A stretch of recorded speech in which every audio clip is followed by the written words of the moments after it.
live. We'll give people a moment to come in. I am Drew Badger, the founder of EnglishAnyone.com and the English Fluency Guide. Welcome to another live video here on YouTube. Today we're going to talk about a very simple way to measure your fluency. This is how I think about fluency for myself, even speaking Japanese. But when people ask me how they can kind of check their progress, it's really your ability to communicate in conversations or whenever you're speaking, rather than maybe how much you can listen or how much you understand. And I thought I would do a video about this because people are always curious about being able to check their level, but also because I see videos here on YouTube where people talk about if you can understand something, you're fluent. And that always makes me laugh because these are two different skills. You can obviously understand some things and still not be a communicator or still not communicate fluently.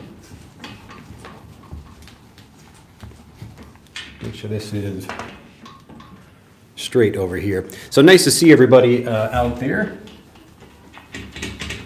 This should actually be a pretty quick video, but I thought I would make this anyway and see if anybody had any questions as well. But I'll get straight to the point because, again, I want to keep this short. But the basic idea is that communication is really about your ability to adapt. So in a regular conversation, or really any time, you could be speaking with anybody, like, I don't know, ordering some food at a restaurant or paying a toll on a toll, like at a toll booth on a toll road or whatever. You never really know for sure what people are going to say because conversations, communication in general is unpredictable. So your ability to adapt to the situation is really the key skill here for being able to communicate fluently. So as an example, maybe you go to an English class and you study some specific vocabulary and you feel very confident about that vocabulary, but maybe in conversations people say something different, or they are communicating faster, or they are blending their speech, or they have an accent that you're unfamiliar with. There could be lots of different things that we say it throws. This is a really good expression for you, to throw a wrench into the works.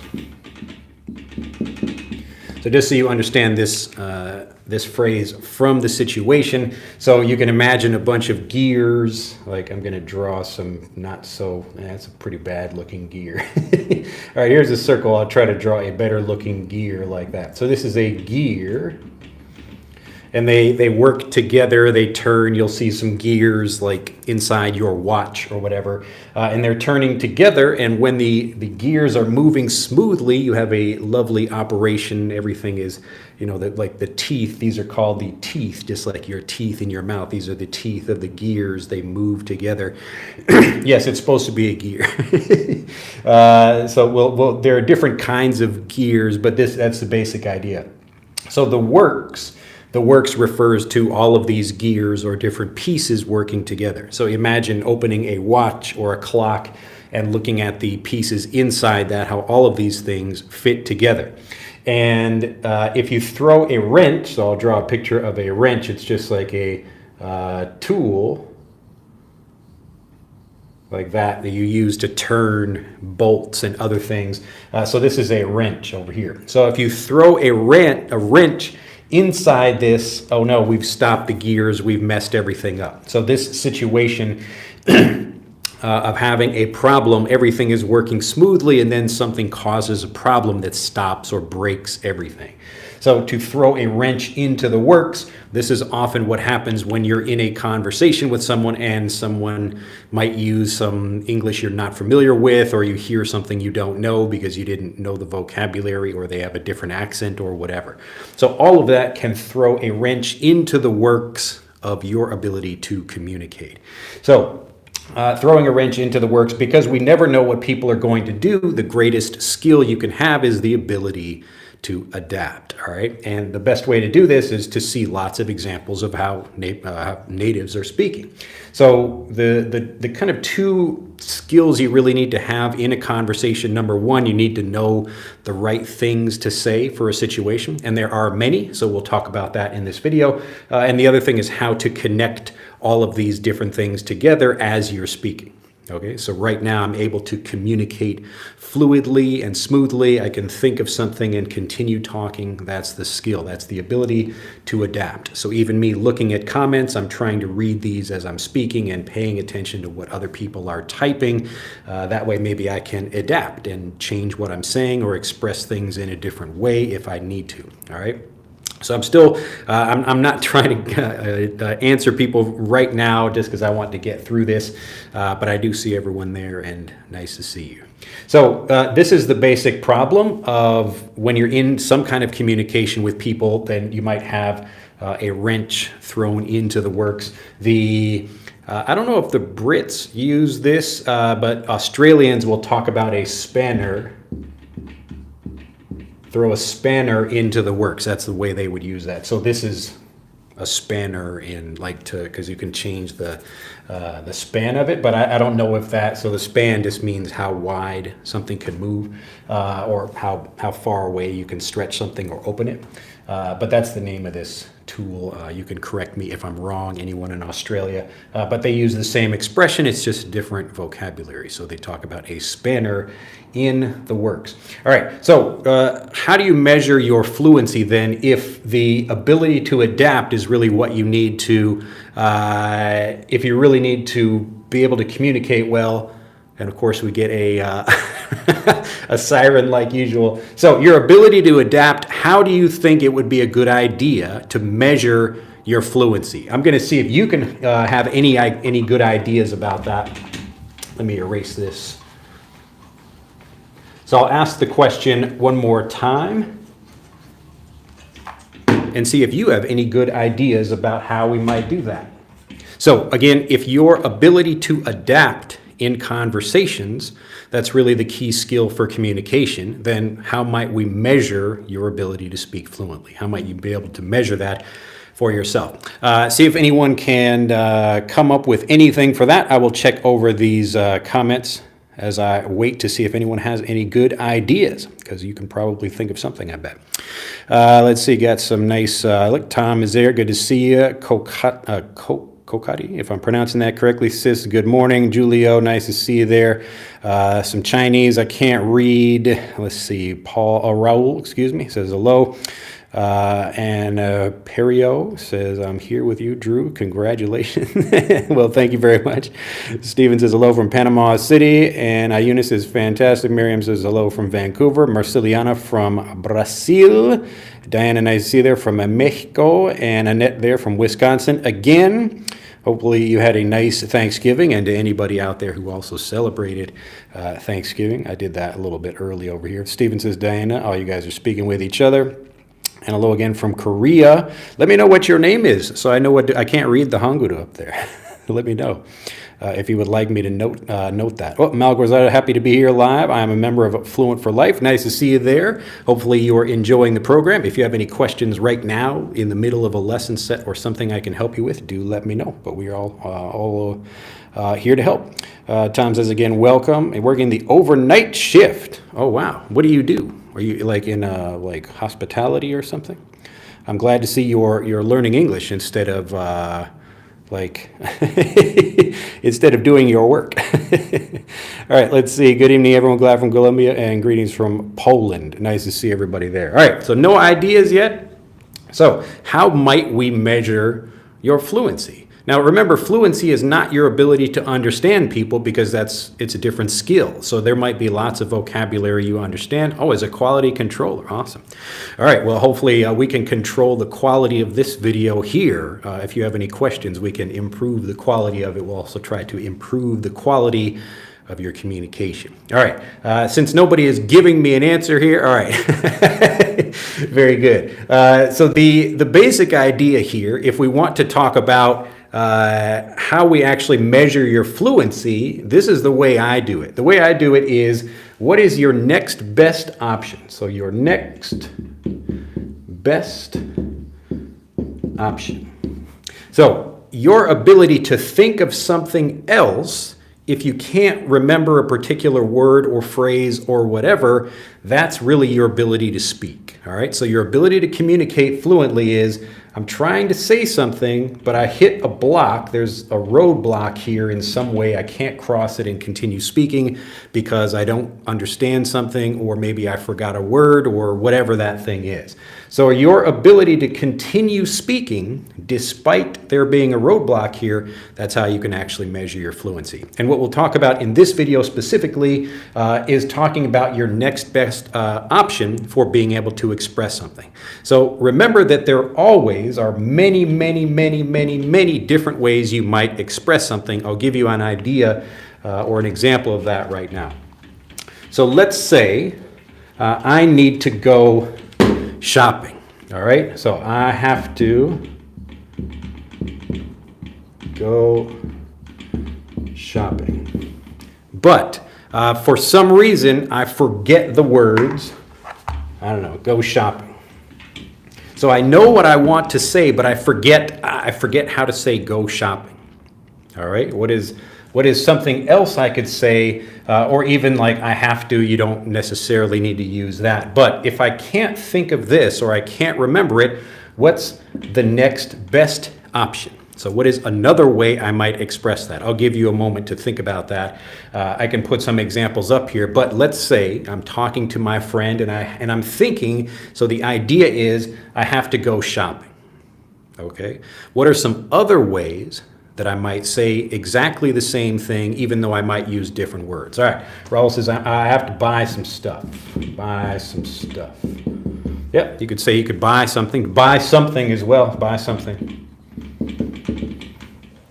Buy something. Pay something important. Buying stuff. Yeah, people get the idea of like buying for shopping. But hopefully I'm trying to get your mind thinking about this idea of there are usually, actually, almost always, I can't really think of a time unless you're talking about a very specific name for a thing where there's only one way to describe it. But typically there are many ways to describe things, and so this is a very common situation. You need to go shopping and you're telling someone, I need to go shopping. So you could say, I have to buy stuff. I have to buy something. You could also say, I have to run out right quick. What's another way another way to say that? Well, I'm going to get some stuff. There you go. You could say get instead of buy. So if you forget the words go shopping, you're in the middle of a conversation, but I forget how to say go shopping. Instead of getting stuck, yes, so you might say I need to run out, like to leave my house or something like that. I need to run out to the store. We can talk about going to a different place or running to, like we're going there quickly. And there could be more specific examples about like how we might find something. Like let's say I need to do some bigger shopping, like I'm shopping for a wedding dress. I don't really run out to buy a wedding dress. So I wouldn't buy one anyway, but you understand the idea. Buying a wedding dress is something that maybe takes more time and thinking. So you go to a wedding dress store. I don't know what you call that, a bridal store. But you sit down and you look at different pictures of wedding dresses and things like that. So like that's a different kind of shopping. It's still shopping, but we wouldn't talk about running out to go get a wedding dress unless you're getting married in 5 minutes and you need to just go get whatever. You don't care what the dress is. Okay, but you can see how we can change the wording depending on the specific situation or how exactly we want to express something.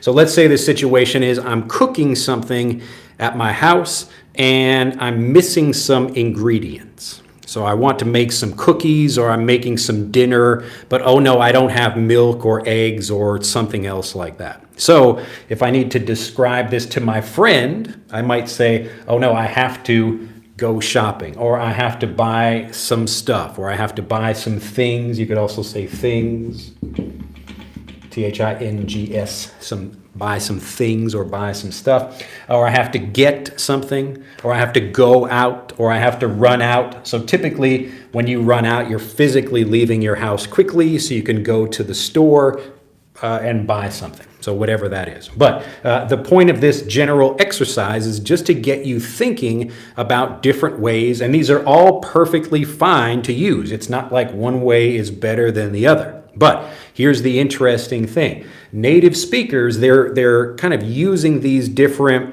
ideas and combinations in their mind, and they're able to assemble, to put these things together in different ways, and they do that very quickly. So even me, as I'm talking in these videos, it might seem like I have a plan, or I have everything written down, or I have a list or an outline or something, but I don't. What I'm doing is as I'm speaking, I'm able to assemble these different pieces because I've seen so many different examples of combinations before, okay? So what we do when we communicate, the first thing we're doing, we're really just paying attention to lots of other people. And so when I'm a young child and watching what my parents say, or friends, or characters in television shows, or whatever, cartoons, or listening on the radio, all of those examples are giving me different combinations of things and saying, oh, like it's possible for this situation to express this thing. So for the situation of making something at home, I need to go out quickly to buy something. These are the ways that we might express that. And these are just some of the ways. We could continue. I could probably do a whole hour of talking just about different ways we might do this. And so I'm trying to use a few different things just to show you that we can take these pieces and actually combine them in different ways. So I could say, I have to buy some things, or I have to go out, or I have to run out and buy some things, or I have to get some things. So after you've seen many different people use these words, you get to understand how they're used and how you can combine them in different ways. So this is like how ChatGPT would be working. It's getting lots of different examples of how language might be connected, and it's able to reconnect them in ways that make sense. That's how we're able to speak. So we do the same thing. So the purpose of developing fluency is so you're able to do this when you speak. And again, the way you do this is by seeing lots of examples of other people doing it. So the more you have a connection of a situation and how natives are speaking with the particular vocabulary they're using, that will automatically develop your fluency because it's giving you lots of examples of how you might use something. All right? I'm going to go back and check comments, but let me know if this idea makes sense. So your ability to communicate comes from or can be measured by what is your next best option. So if you can't think of anything else, then you probably lack fluency. This is where you're getting stuck in conversations because, okay, maybe you remember, one thing like I have to go shopping, but maybe in a conversation you forget that word. And if that happens and you can't think of a different way to express the same idea, then you get stuck. Okay, so a fluent person is able to think of the next best thing and actually could probably think of many next best things. All right, so as we get more examples, I have maybe in my lifetime heard thousands of examples of different people talking about this situation. So my mom is baking something. She needs to run out to the store and buy something, or she needs to run out and get some eggs, or she needs to run out for some eggs, okay? So a lot of people, they focus on learning grammar and not really about how we might just express different things using even different grammar for the same situation, okay? So again, someone is like my mom is cooking. I need to run out and get something, or I need to run out for some eggs. I need to run out and buy some things. I need to run out and go shopping. I need to get some eggs. I need to go get some eggs. I need to go find some eggs, or whatever. So there are lots of different ways you can do that. And so the next best option, that's the thing you need to be thinking of in the back of your mind. If you're trying to express something and you get stuck, you have to think, wait a minute, what's a different way I might express this? Instead of just, I don't know what to say. So for me, this is a perfect example is I was out yesterday and I was looking for, I'll just tell you the name of the thing. Actually, I'll see if anybody knows what this is. So I'm building a bookshelf in my house. And I was looking for, one of the kind of problems with my house is it's not perfectly straight.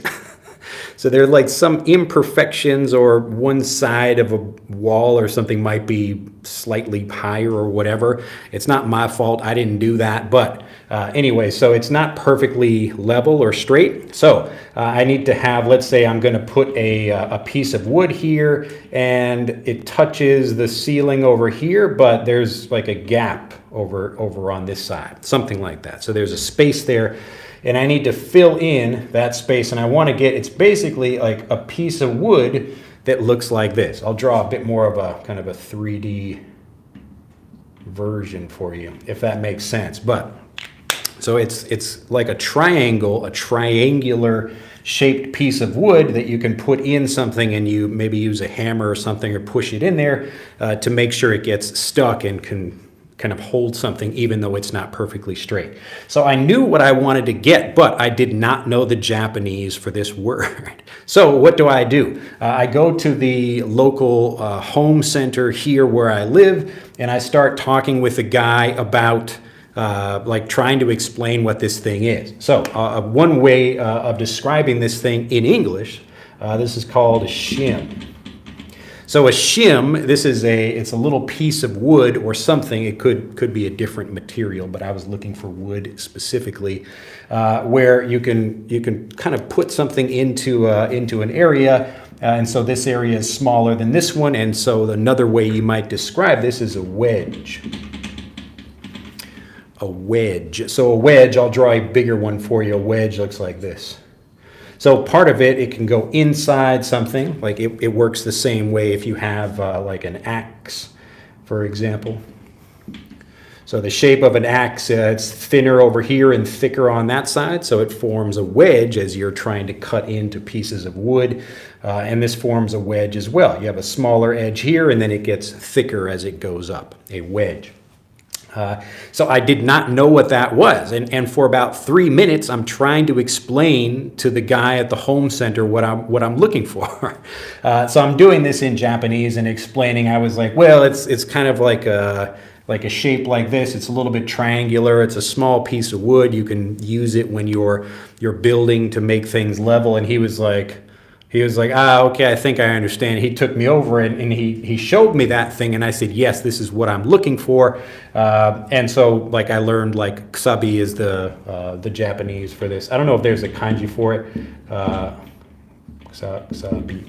I don't know if there's a kanji for this. There probably is, but wedge is the name of that. And this same idea of a wedge, this is also where we get a wedge of cheese, like a piece of cheese like that, a cheese wedge, a wedge. All right.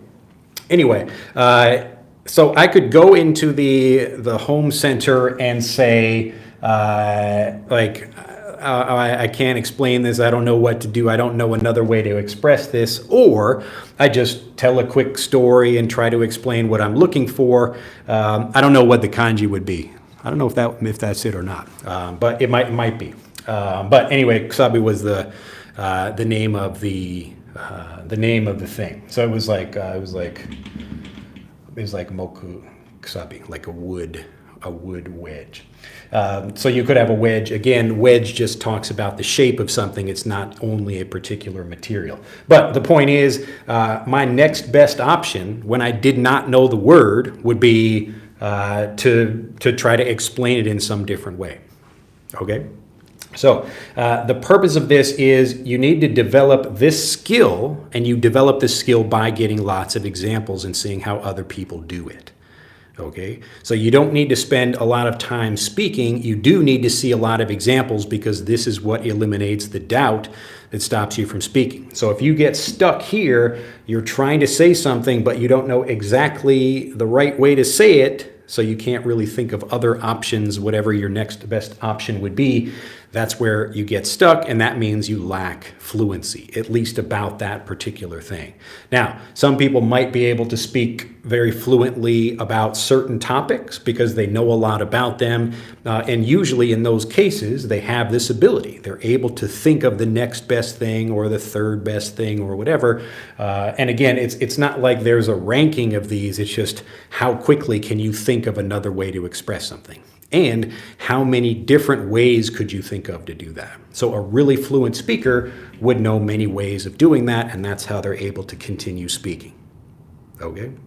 So if you're trying to measure this by yourself, you can just think about particular situations like, I don't know, I want to talk about my job or talk about my weekend or something, but I don't really feel very confident doing that because I can't think of some ways to express that, so I get stuck. If that's the case, then you want to watch a bunch of natives talking about their particular experience for that. So people talking about their work or people talking about their weekend or whatever. But that's how you would develop that skill. So you don't need to spend a lot of time talking. It's much better just to see how other people do it. And then as you get these different examples, your brain naturally learns how to combine or recombine or make new versions of things just by seeing all these different pieces. But you really need to see native examples in order to get these different pieces and know how to put them together. Okay? I'll go back and check chat. Let me know if this idea makes sense. But again, the purpose of being able to communicate is so you're able to express different things you want to for that situation. And you don't get stuck if you can't think of one thing to say, because you know there are always multiple ways to express yourself. So if you're not feeling very confident and fluent, even about specific situations, then the way to solve that problem is to get more examples from natives talking about that thing. It's pretty easy. All right, looks like we did have some good examples here for going shopping and running out. Let's see, and Samantha says, can you make a video about the best way for learning vocabulary? I've already made a bunch of videos about this. Just search my channel for learning vocabulary. But I think there's even a video, it's like the best way to learn vocabulary for fluency. Like I actually made that video or a couple of videos talking about that same thing. But you can watch those and they're already waiting for you, so go watch them. Abdo says, I have some I have to order some ingredients. Yeah, so that would be a little bit different. Like if you're physically at home, maybe you don't have time to order something unless you're going to get someone delivering to your house. So that could be an option. But if you're specifically describing going out, like running to somebody's house or going to the grocery store or something like that. Some people might even go to a friend's house and get some sugar. So I remember I used to live in a 3-story apartment building, and maybe one family, like they're making something and they don't have some sugar. So instead of going out to the grocery store, you would just go downstairs or upstairs and ask if they have some sugar and just say, hey, can I borrow some sugar or some eggs or something like that. So that's another thing you could do. It gets a little bit more specific about that, but that's another way to express it. The great Marcus Phoenix is here. Hi, Drew. What routine do you recommend to be fluent currently? I can't afford a course. I need to be fluent ASAP. Can you explain how to organize and do a routine to improve my English skills? Well, I don't really talk much about like routines because I know a lot of people would probably not follow them anyway. So there's always the great idea about a big plan, and that's why even members of Fluent for Life, I only expect them to do like 15 minutes of learning or more than that if they like. Some people actually want to spend a lot more time or they can so they can get fluent faster. But the basic idea is that you should be focusing on situations to eliminate your doubt that you have about expressing particular things. So if I, as an example, pardon the fire truck or the ambulance as usual, let's say I want to speak about, ambulances or something like that. just as an example. So in my life, I commonly talk about ambulances for whatever reason. So maybe I work at a hospital or something like that. And this is the kind of core for people thinking about like a routine or something, or just some way to get fluent. Focus on the particular vocabulary you need for your life. And you get that from the particular situations in your life. So if I have to talk about ambulances every day because I work at a fire station or something like that, then I should probably watch some YouTube videos about people talking about ambulances. That would be that simple. So begin with the particular English that you need for that situation, whatever those situations are in your life. So, each person will have a different set of needs. Maybe some people need to have English for professional communication, like at their office, or some people just need to use it in their everyday life at, like shopping or something like that. So if you need examples of that, you can find all of those on YouTube. The purpose is not to spend a lot of time talking. It's just to spend time getting examples of how people speak. So for me, what I do as like more of a routine is I'm trying to improve my reading, so my ability to read Japanese. So my speaking ability is good, but my reading ability is much worse. I don't know, maybe I have some kind of dyslexia or something like that, but my reading is still quite slow. And also I'm trying to learn a lot of kanji. So those are the written Japanese characters. And I drew like an example over here. My writing is pretty sloppy as well in English and Japanese. But I need to spend a little bit of my time doing that. And often I will just read maybe some children's books or some Japanese comics or something like that. That's part of my routine, just for getting some practice doing that. But again, you need to focus on the thing that's important to your life, whatever that English is. So if you need to learn how to talk about, I don't know, your stuff at your office, don't spend your time learning some other, I don't know, stuff that you just don't need. But it's important that you will find vocabulary for one thing. Like if you like learning about sports, you can learn that vocabulary and also understand how to apply it in other situations. So I might like talking about football. I really like that. Like I could actually learn a lot about football and football vocabulary and expressions that from football could be applied in other situations, like talking about relationships or war, business, or even cooking, whatever. So those are all things you get as you watch natives do that. So the routine is more the same way a native child would be getting that information, is looking at how natives describe things for particular situations. So if you see your mom washing her hands, what is she saying? Or if she's cooking some food, or what are people talking about? So you begin with your interest or your needs, and then look for the specific information about that, just specific examples. And then it should be something you're also interested in some way, because that would get you a lot more excited to spend time learning about it. Hopefully that makes sense. Let's see, a chalk would be another one. For a wedge, yeah, I think that's true. Mina says, what about someone who speaks well, but when it comes to speaking with others, gets stressed, rushed to speak fast, or even focus on the language and how it looks much more than delivering the message? Well, when you talk about speaking well, do you mean speaking well by yourself? I did a whole video about this too, if that's what you're talking about. The difference between speaking alone or talking in your head, or even talking to yourself, like talking to a mirror, versus speaking with other people, is that when you're talking with yourself, you can control that situation. So I know exactly what I'm going to say. There's no unpredictability there. My brain it's kind of working with me. But when I'm in a conversation with other people, that's when I start worrying, because I don't know what other people will say. All right. So to bridge that gap between talking with yourself and talking with other people, this is where you need lots of examples of how natives talk about things. And it's really that simple. So instead of you trying to think like, well, gee, how do I do this? Like the expression we use in this for English is to reinvent. So to invent something. So to invent, like I create something, I build the first microphone or the first computer or something. To reinvent, I'll put a little dash there. It doesn't have to be there, but so to reinvent the wheel. So this is a common English expression for talking about, again, we begin with the situation, and that's how we get the vocabulary. The situation is someone who, even though there's already a perfect solution for something, they still try to create something new anyway. Okay, so it's like, hey, like I really want to be able to write things on a board like this. That's my problem. And I say, hey, here's a whiteboard marker. Just use this, and then you can write on the board. And they say, well, no, I need to create my own thing. I say, no, don't reinvent the wheel. Don't, like, the wheel is already made. You don't need to make a new wheel. It's already done. Just use the wheel.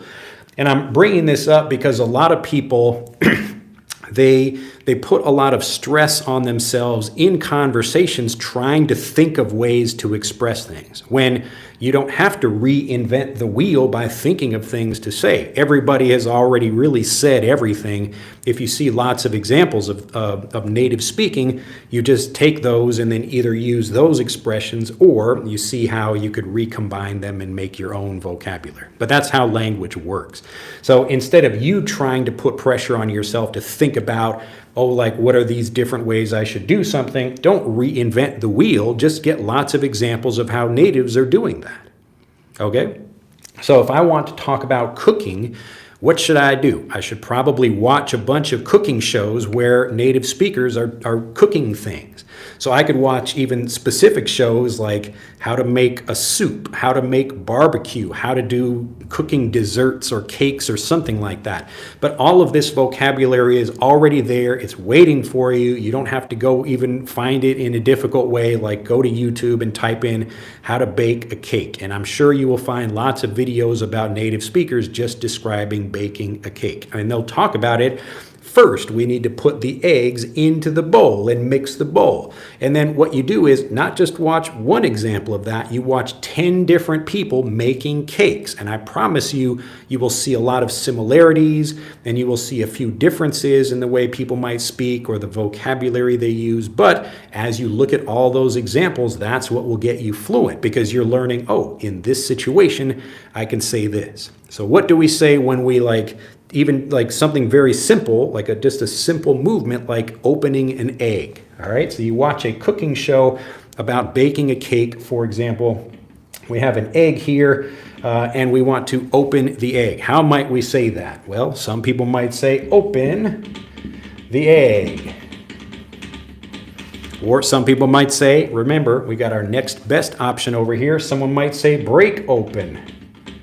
So break open the egg. Or maybe someone else says crack the egg. Or someone says crack open the egg. You will hear a few different versions of this. It's all describing the same action of breaking open or cracking open or opening an egg. Okay? So someone would say, okay, we want 2 eggs. So now I'm cracking the egg. I open the egg and I put 2 eggs into the pancake or the cake or whatever the thing is I'm making. Okay. So you will see lots of examples of like very specific actions or things that you could describe in like a variety of ways. It's still following this same rule of what is the next best option, or really what's just another way of expressing this. So when I say next best option, it doesn't mean like there's a ranking there. It just means there are different ways I might express this. I might crack the egg, I might break the egg, I might crack open the egg or break open the egg. There's really no difference to these things. It's still describing the same action. And so as you see these examples, that's what prepares you to do the same thing, because your brain is like, oh, look at that. For this action, here are some different ways I could describe that. And because you know more than one, if you forget one, you can easily switch to something else. That's the next best option. Okay? So whatever it is you're trying to learn, this is exactly what we do in Fluent for Life, where we're looking for specific situations like how do people talk about being angry, or how do people talk about having a relationship or dealing with, I don't know, with sickness or anything like that. So you want to see natives doing that and seeing different examples of how people do things. And as you do that, you will naturally become more confident and fluent because the doubt is gone. You erase the doubt as you see, oh, here's how do we describe that? Like, how do I describe opening an egg? And these are different ways I can do that. Okay. Let me know if this makes sense over here. But just that specific thing about like focusing on the language and how it looks much more than delivering the message, like that is the kind of thing that people get stuck on, where there's a specific thing they want to say, or that's the thing they were taught by their teacher. So the teacher says, okay, you say hello when you greet people. But in real life, people say, hey, hi, what's up? How's it going? How have you been? How's the family? So people use all of those different expressions. So you need to kind of forget or ignore the traditional lesson about just one way to say things. And often there's a lot of pressure there because people are taught that way to have one answer for a test. So you learn something in a classroom, and then on the test, you have to write down that answer or give that specific answer. But in real life, there are lots of different answers. There are many different ways you might express something. So just keep that in mind, and you can develop your ability to communicate about whatever you want just by seeing lots of examples of how natives do it. So it doesn't take a lot of time to do that, but that's how you should be spending your time learning. So in Fluent for Life, like each person goes through the program in their own way. So some people might need to learn more business-focused stuff, so they spend more time doing that. Other people, maybe they just spend more time talking with their relatives or something like that. So maybe, let's say there's a woman in France or Germany or Italy or whatever, and she has family in the United States, and she wants to be able to talk with them. So she would spend more time seeing how people do that. And if you see lots of examples, you will feel more confident the same way you learn things in your native language. All right, hopefully that answers your question, but if not, let me know. Eunice says, hello, Teacher Drew. Hello, everyone. And Malgorzata says, I'm so happy when I watch some videos and I know the vocabulary used there from your course. Yes. So we teach the real vocabulary that people use, and then when people hear it in real life, they think, oh, wow, look at that. Like, this is the actual language that people use. And remember, we can't even teach everything. There are so many different examples of things that people might know, even though there are thousands of examples, like actually, I don't know, I think like 13,000 or something. I've never counted all of them, but just thinking about how much we teach in the particular lesson sets, we really do give a lot of examples of vocabulary. But the more important thing is once you start understanding how it works, you can start learning the same way to get even more specific information. So maybe you learn about, I don't know, like let's say you work as a quality controller, you could probably find videos on YouTube specifically talking about that. So maybe everyday people, like I don't know much about quality control or whatever for even a particular industry or a particular company. But I could probably find information about that online, and the more examples I get, the more confident I will feel about using those things in my conversations. But I'm very happy you're enjoying the program. I wish I knew about your course before. Yes, so most people who join the program, they're like, why didn't I just join it earlier? But hopefully we can't save everybody now, but I can do my best to make sure the future generations don't have those same problems. So like things like Frederick, the app we have, which you can click on the link in the description below this video to get, that's part of that process. So trying to make sure that even young people just starting to learn the language can actually enjoy it a lot more and learn it without having to use their native language. Eunice says, I think she said that the language comes out automatically when we understand it very well. Yes.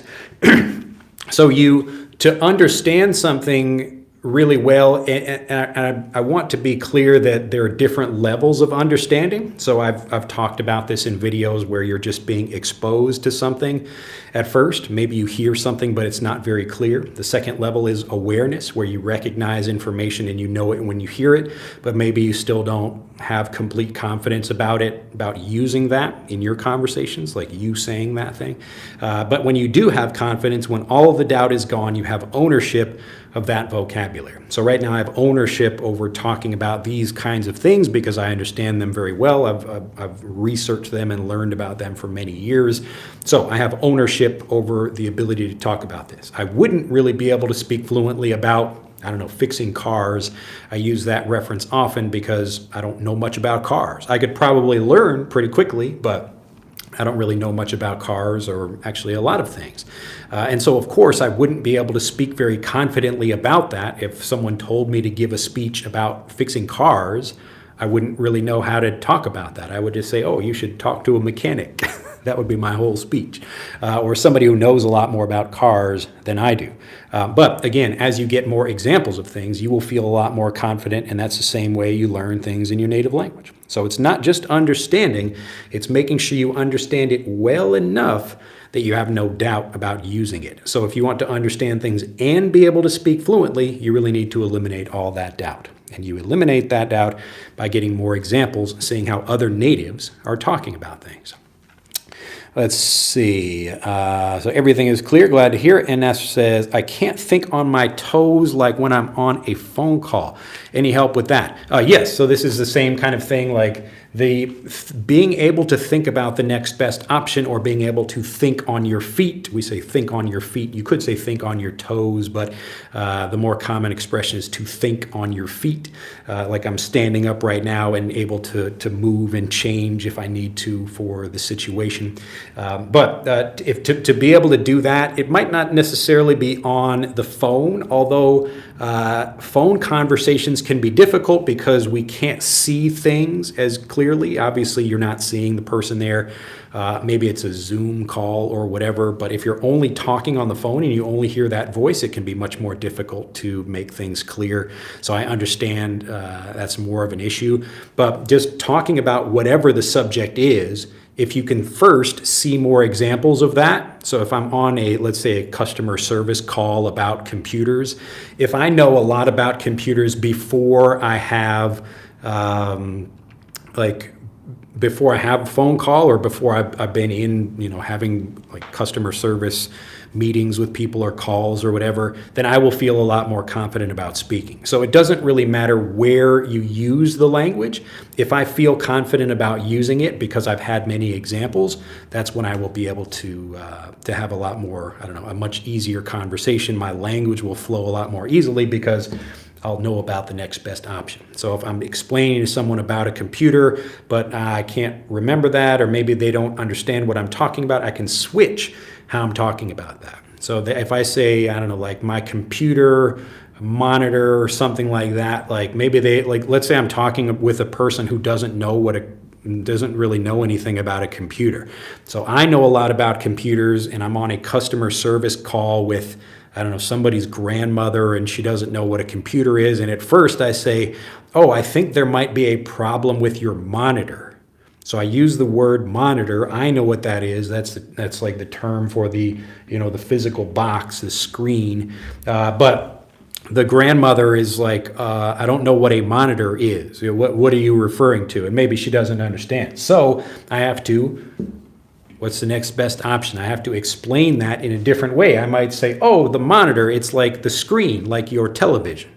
And so here I'm explaining something in a different way, but I'm still talking about that same thing. So that's my next best option. All right. I don't know exactly what the problem is about like the phone call, but typically in general, it's more your ability just to communicate about particular things rather than the medium. Like if I'm typing an email, or I'm on the phone, or I'm talking in an actual conversation with someone, all of those things are really still my ability to use the next best thing.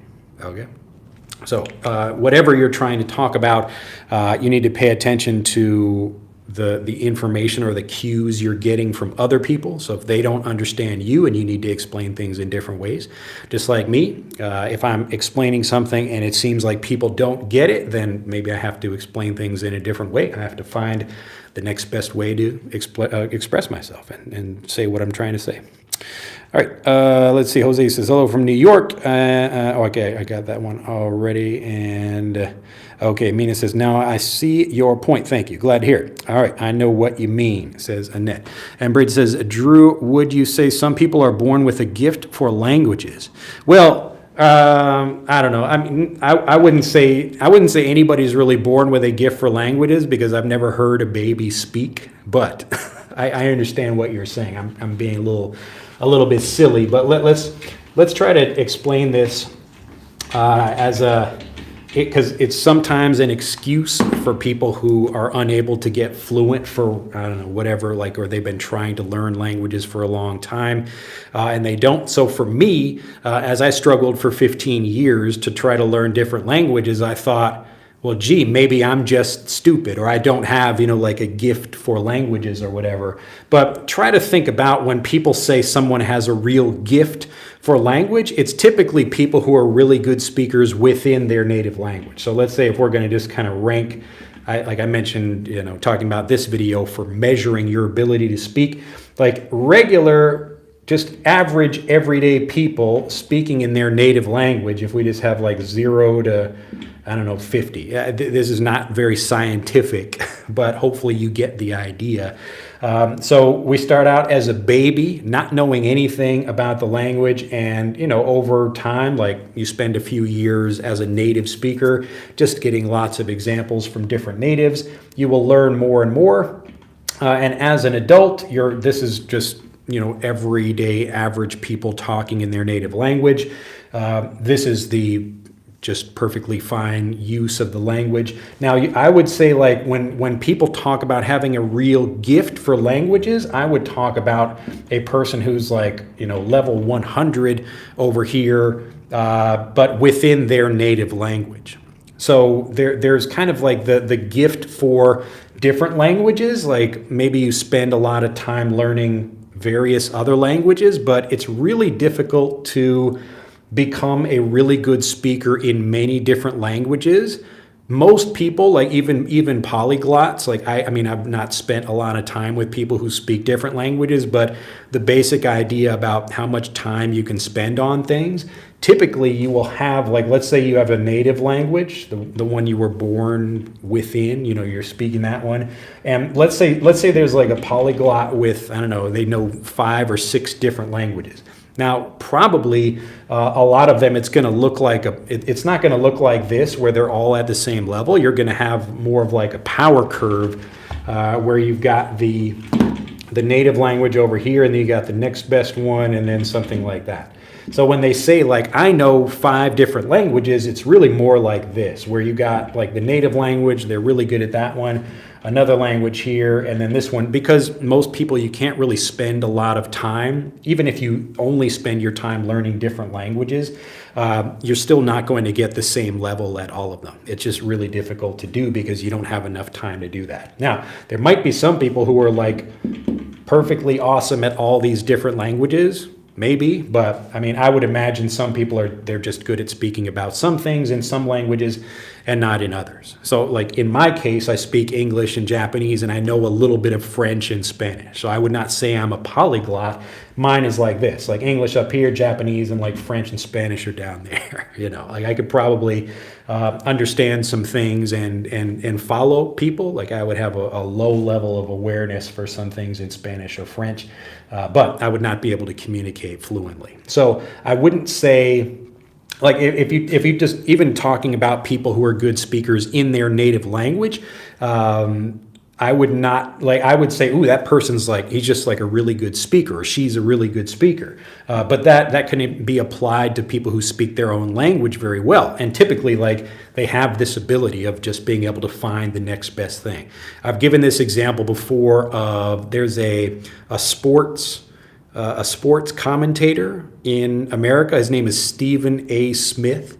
And Sometimes I'll watch his shows, but I can tell, like, because I'm very good at spotting this in other people, I can tell, like, when he was saying one thing, but then switched to something else. Or like talking about whatever, like he's able to move very quickly like that, but you can see how he does that, the ability to continue speaking. So some people are really good with that, but most of the time that just comes from getting a wide range of examples that show you how different ways of speaking might work. So you see, like, not just your parents, but you see lots of different people and you see different environments, and the more wide range of things you get, that's much more preparing you for real communication and this ability to weave things together without thinking about it. So a lot of students have a difficulty doing this because they only learn with one teacher. So they learn one way to express something from one teacher, they hear one clear voice, and then they go into the real world and wonder, why don't I understand natives like I understand my teacher? Or everybody's speaking differently. It's a whole different way of speaking. But natives, they often spend more time listening to different kinds of natives, so not just listening to native like an English class or something. You would spend more time like seeing a wide range of things. And so me, like I might be interested in listening to, I don't know, like let's say a Shakespeare play, but then I'll listen to some rap music or something like that. And so it's more the variety of these things that give you different ways of communication, because you think, oh, like it's possible to do this. Like maybe I had not thought about expressing myself this way, but here's another way to do it. So I don't know if there's a specific gift for languages person, but for most people, they're really trying to get to this level over here, which is just every day being able to speak fluently. All right. I wouldn't call this a gift with languages. I would call this just being human. Basically, everybody does this anyway. The only reason people have struggles with doing this in learning a second language is because they don't learn a second language the way they learn their first language. That's the main difference. So it looks like when you meet someone else who speaks more than one language, especially if they learned it as an adult, not like they live in a country where they have to speak French and English and Spanish or whatever, but I'm talking about an adult that learned a language in a different place.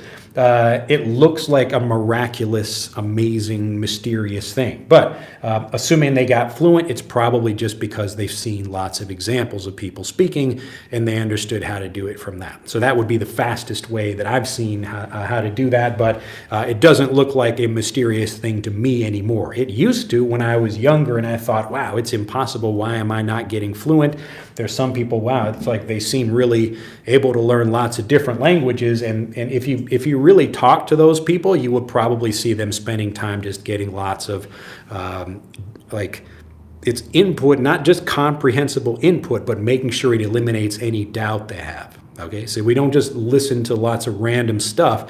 We want to be focused about it and make sure we eliminate any doubts. So we want to get lots of variety and make sure we eliminate the doubt we have about speaking. All right. Let's see.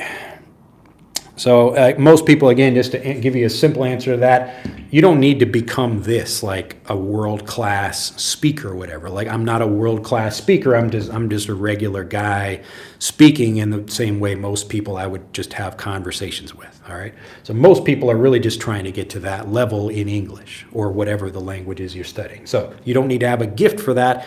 The only gift is like just the gift of all this content that's freely available. So we make it much easier and fluent for life, but it's certainly possible for you to do. Orlando says, why understand English spoken at a natural pace become hard sometimes? Well, it's just because it's a different English that you're not used to. That's it. So if you want to become used to doing something, like if I go into a barber shop, the first time I go in there and try to cut somebody's hair and I don't know anything about it, I'm probably not going to be very good. But if I see lots of people cutting hair and I talk to people and I get some tips or some education about that, I'm going to get better at doing that.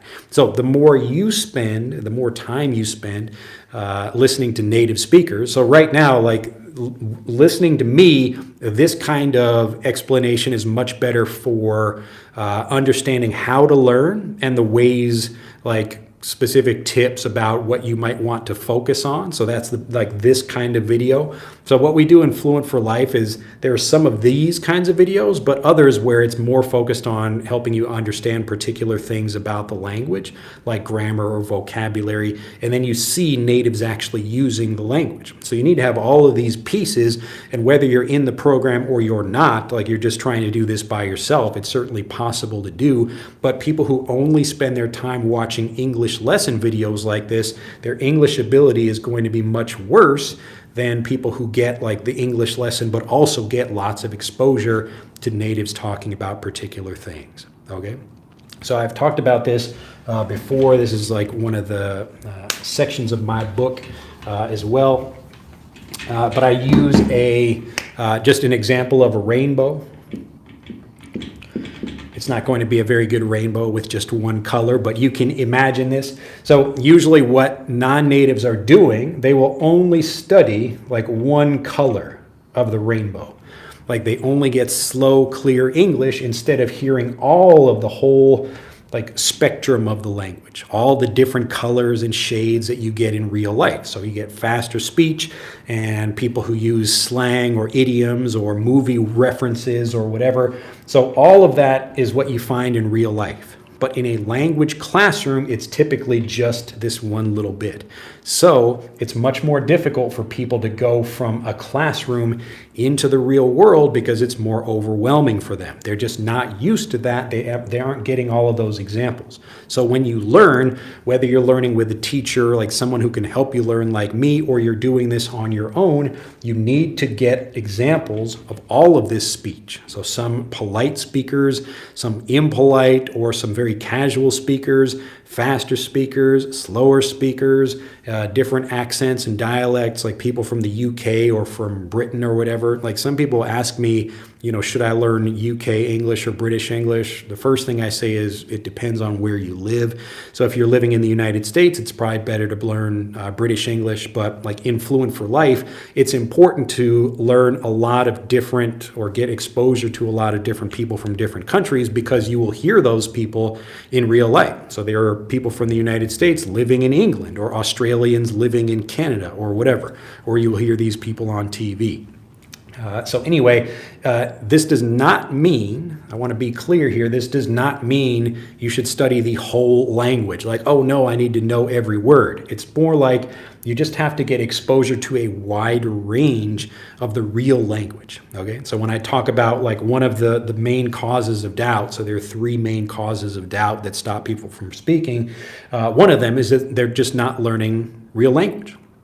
So they're not getting exposure to the full, what do you call it? Like the full spectrum or like the wide range that you would find in real communication. So yes, it's good to get some kind of video lesson or something like this where there's a teacher to explain things. But one of the reasons we don't offer private lessons for what we do is because it would still be giving you a lot of that easier teacher English rather than the real exposure you need to lots of natives. Okay, so I know it seems like, I should get a private teacher, but I know people who have spent years learning with private teachers and still have lots of trouble speaking. And the reason is because they're not getting exposure to all of the real language. So if you do that in a systematic way, if you learn efficiently, then you really can become a much more fluent speaker much faster because, again, you're being prepared with lots of examples from how people really speak. Let's see. Now, this is very insightful. Would love to see more of these live streams. Well, we've got a bunch of them, so you can watch these live streams for days. We've got lots and lots of content on the channel, so enjoy. Rocky says, I'm not a talkative person. I run out of topics to talk about or cannot extend a conversation in my mother language. Does that affect the fluency of another language? Not necessarily. I mean, you could be a good speaker in one language and not a good speaker of another, or maybe you even adopt a different personality. Maybe some people, like they speak German and they kind of act one way, they speak, a different language and they speak differently. So, I don't know, it just depends on what your goals are. But I don't know why you would want to be not talkative in your native language, but be talkative in a different language. So it's more about your goal. I don't know what specifically, if you have an issue with that or whatever. So it's not like talkative or not is a good or bad thing. It's just if I'm not talkative in Italian, and that's my native language, but I want to learn French, and then I want to be talkative in that language, I don't know why I would like do one and not the other. But again, your ability to use a language when you speak is not really from you speaking a lot. It's from you getting lots of examples. So you don't have to speak a lot to get fluent. In my previous video, I think it's the previous video, The Strangest Fluency Secret, I talk about there are basically two paths to becoming fluent. So one is forcing yourself to speak before you feel comfortable, and the other is just eliminating doubt. So if you see lots of examples of how people speaking, you will see like other people, like right now you could kind of describe me as being talkative, kind of. I mean, not really, but I mean, I'm here like the purpose of the video is just to give you lots of exposure to me speaking, so you can see examples of how I talk about things. You don't need to be talkative to become good at speaking a language. So as an example, I don't spend much time speaking Japanese in my day. So like in 24 hours, most of that time is not me speaking. I might speak for like 5 minutes or maybe an hour at most. Like, I don't know, a couple days ago, I went with some friends of mine and I was spending the day with them and I did a lot of speaking in that time. But most of my time is not that. It's really just getting examples of how other people speak. So that's the secret there. Without, even if you don't have anyone to practice speaking with, the more examples you get of other people speaking, that's what's going to eliminate the doubt. So when you do speak, even if you don't speak much, even if you're not very talkative, you will feel much more confident about speaking. Stephen A. Smith is a great pun. Yeah, he's an interesting guy to listen to. But he's a perfect example of this. Like, you can see when he might like incorrectly say something, or he'll even start a sentence and say something else and express it in a different way. But you can catch it if you're good at paying attention for those. Brilliantly explained, Drew, says Bridget. You would say brilliantly explained. But glad to hear it. Mal goes on, I have a question. To the T is the same as like T. This is what ChatGPT said. You mean like doing something to the T, like to the letter, or making sure you do it perfectly? I don't know the history of that, actually. That's kind of surprising, though. I don't know if that's the origin of that or not. And ChatGPT can be incorrect sometimes. So, and this is another reason I tell people to get lots of examples of things, because if you only listen to ChatGPT or only listen to your teacher, then you might get some incorrect examples or answers or whatever. So I would search Google or look for some other examples to see what that is, because I actually don't know. I mean, I know how to use the expression, like he did something to the T or whatever, or like to a T, but I've never heard like the golf T. I don't know if that's the example from that or not, but I would get some more examples and see what that is. Let's see. Orlando says, thank you, teacher, for sharing us those advices to become more fluent in speaking English. It's my pleasure. Remember, we say advice. Advice is not countable, so we don't say advices. If you want to talk about different things, you can say pieces of advice, so different pieces of advice. What's the time in there? You mean over here, like where I am? Let's see, what is the time? It is 10:45 a.m., and Sammy is asking, what is my native language? This is my native language. It is English. And it's really only my native language because I learned from lots of different examples of people speaking English. I spent much more time getting English examples than getting Japanese examples. And so that's why my English is better than my Japanese. But over time, I will continue to get more Japanese examples, and my Japanese is getting much better. So that's what I recommend other people do. Instead of me trying to spend a lot of time talking, I just get lots of examples. And every day I learn new things like, oh, like that's interesting. You can express something in that way. Just like I go to the hardware store and learn like sabe, like, oh, that's interesting. That's a new word I learned, and I remember it and I understand it from the situation. Thanks for responding. You would say thanks for responding to me. So thanks for responding to me. Or you could just say thanks for responding. All right. Well, it looks like that is the end of comments, which is the end of the video. So hopefully people get it. If you'd like help doing this, this is what we do in Fluent for Life, and we do guarantee fluency because we just eliminate the doubt. And when you don't have the doubt, you express yourself much more confidently. But if you have any questions about that, you can email us at info@englishanyone.com or just post a comment here. We do our best to answer those, but we definitely respond if people email us. But you can click on the links in the description below the video, not only for Fluent for Life, but also for Frederick, and have a fantastic day. Remember, if you're trying to if you're trying to do something like especially becoming more fluent, think about the next best option and whatever things you might be struggling with personally, then you should focus more on that, just getting more examples of those particular things. Sam says, do you do lives every day? No, I do not. But you can go back and watch the previous live videos, and the content is the more important thing. Chad said it's another form. Oh, okay. That's interesting. Huh. Well, I'll leave it to ChatGPT then. ChatGPT does know a lot. ChatGPT is interesting, but I've actually been teaching ChatGPT a lot about how to teach, because if you ask ChatGPT how to learn a language, it will give you a lot of the same traditional advice, because it's just getting examples from what most people would do. So it can be incorrect. It can give you information that's not going to help you so much, so just be careful. Try to get multiple sources the same way you feel more confident about multiple kinds of expressions or multiple accents, other things like that. So the more variety and diversity you get in your learning, not only with your language, but also ChatGPT or whatever, the more confident you will feel when you speak. Have a fantastic day. Click on the links in the description, and I'll see you next time. Bye-bye.